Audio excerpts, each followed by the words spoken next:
कुछ लोगों का कहना ये भी है कि यहाँ पे दो शेर भी जो उस दौरे हुकूमत में, राजा रणजीत सिंह के दौरे हुकूमत में, वहाँ यहाँ पे दो शेर भी रखे जाते थे। गेट के ऊपर अभी भी दो शेर के जो अब तक जो निशान मौजूद है वो इसी वजह से हैं क्योंकि राजा रणजीत सिंह के दौरे हुकूमत में यहाँ पे दो शेर रखे जाते थे जो दाएँ और बाएँ जानिब खड़े होते थे, जिनको जंगले में बंद कर दिया जाता था और वो शेर जो होते थे उनको तब खोला जाता था जब मुजरिमों को सजाएं देनी होती थी और जो मुजरिम होता था उसको शेरों के आगे छोड़ दिया जाता था और वो उसको खा जाते थे।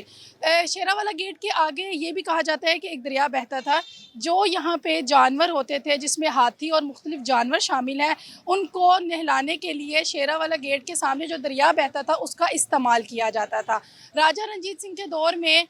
शेरावाला गेट की अहमियत मज़ीद बढ़ गई थी, उन्होंने इसको मज़ीद अहमियत दी। यहाँ पे एक बहुत बड़ी मार्केट भी होती थी और अब भी वो मार्केट मौजूद है। उस मार्केट का नाम आज़म मार्केट है और ये एशिया की सबसे बड़ी मार्केट कहलाती है।